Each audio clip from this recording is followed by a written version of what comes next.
नमस्कार दोस्तों, मैं टी आर साहब आप सभी का हार्दिक स्वागत करता हूं हमारे चैनल TRS वर्ल्ड में। जी हाँ, आज का ये वीडियो उन साथियों के लिए है जो डायरेक्ट सेलिंग करते आ रहे हैं या करने वाले हैं या बहुत पहले से करते आ रहे हैं, चाहे वो 10 साल 20 साल या उससे भी पुराना हो, उसके लिए बहुत ही खास है।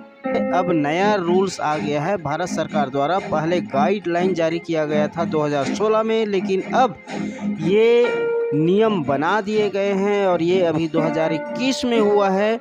दिसंबर 2021 में आप ये देख सकते हैं, भारत का राजपत्र में अधिसूचना जारी की गई है, इसमें प्रकाशित किया गया है।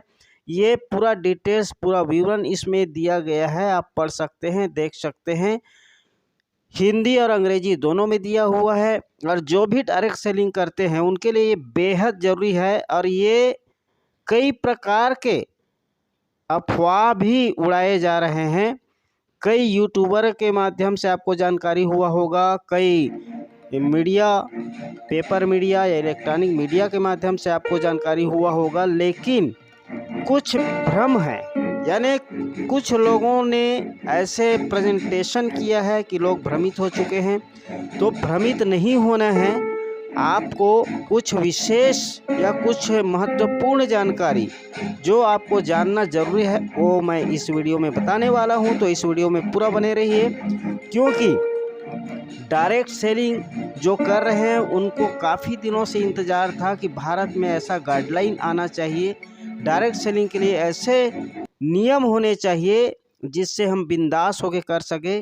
जो अच्छी कंपनी है वो अच्छी तरह से चल सके, उसमें अच्छे से काम कर सके, और जो फर्जी कंपनी है उसको मार्केट से अलग किया जा सके। ये सब की सोच था और वह इंतज़ार ख़त्म हो चुका है। लेकिन रूल रेगुलेशन में कुछ परिवर्तन हुआ है, जिसको लोग प्रेजेंटेशन किए हैं वो कुछ अलग तरीक़ा से कर दिए हैं, जिसमें लोग भ्रमित हो गए हैं। तो एक चीज़ कहना चाहूँगा, इस वीडियो में आप पूरा बने रहिए, और यदि हमारे चैनल को अभी तक सब्सक्राइब नहीं किए हैं तो सब्सक्राइब जरूर कर लें और घंटी के बटन को जरूर दबा दें, ताकि जब भी हमारा वीडियो अपलोड होता है आपको नोटिफिकेशन मिले और सबसे पहले वीडियो देखने का मौका मिले।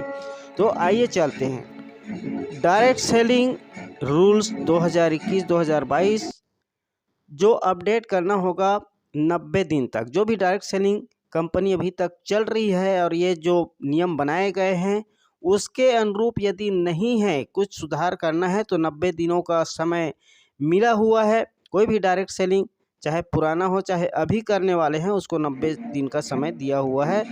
और उसके बाद इसमें लिखा गया है कि पिरामिड स्कीम अब नहीं चलेगी।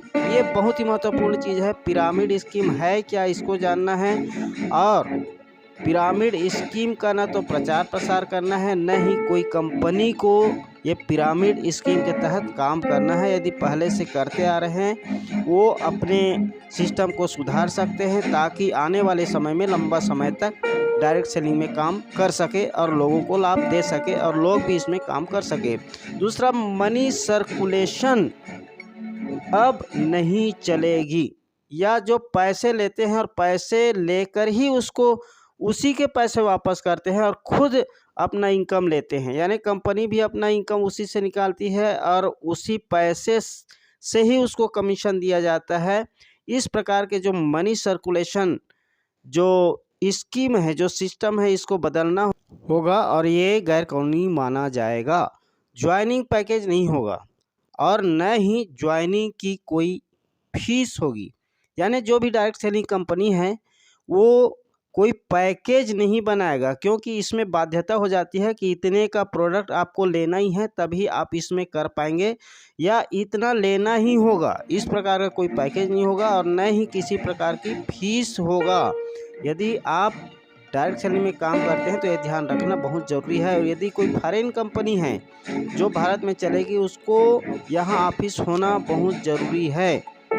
भारत के कोई भी राज्य के कोई भी सिटी या कोई भी शहर में ऑफिस होना बहुत ज़रूरी है। जो डायरेक्ट सेलिंग में काम करते हैं उन साथियों के लिए, जैसे डायरेक्ट सेलर जो भी है, उनके लिए सबसे पहले आईडी कार्ड साथ में होना बहुत ज़रूरी है और कंज्यूमर के अनुमति लेकर ही जाना है। कंपनी और प्रोडक्ट के बारे में डिटेल्स बताना बेहद ज़रूरी है, क्योंकि जब लोगों के पास जाते हैं तो ये सारा चीज़ नहीं बताते, इसलिए इस रूल्स के हिसाब से उसे बताना ही होगा। और करोड़पति बनाने या किसी प्रकार की गलत सलत वादा भी नहीं करना है। प्रोडक्ट सेल करते समय बिल या पावती देना ज़रूरी है। पहले कोई ऐसा नहीं करते थे, लेकिन अब करना होगा। अब कंपनी को ये भी करना होगा कि शिकायत निवारण अधिकारी की नियुक्ति, क्योंकि कई लोगों को प्रोडक्ट के बारे में या कंपनी के बारे में या डायरेक्ट सेलर के बारे में यदि कुछ शिकायत है, उसका निवारण यही लोग करेंगे। यानी जो अधिकारी नियुक्ति की गई रहेगी, यानी कंपनी के द्वारा जो चयन किया रहेगा, उस अधिकारी के माध्यम से ही कोई भी शिकायत का निवारण होगा। और उस अधिकारी का नंबर, कॉन्टैक्ट नंबर या ईमेल एड्रेस स्पष्ट रूप से कहीं पे होना बहुत ज़रूरी है। वेबसाइट में होना चाहिए, या जो भी आप के बिल हैं उसमें उसका नंबर, एड्रेस, सारा चीज़ होना चाहिए, तभी ये निवारण हो पाएगा। और ये नए नियम के मुताबिक बेहद ज़रूरी है। ये सब बहुत महत्वपूर्ण चीज़ है जिसे जानना आपको बहुत ही ज़रूरी है।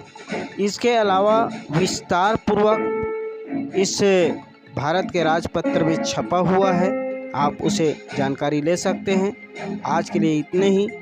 आप अभी तक देखे उसके लिए बहुत बहुत धन्यवाद। अगले वीडियो में फिर से मुलाकात होगी, तब तक के लिए नमस्कार।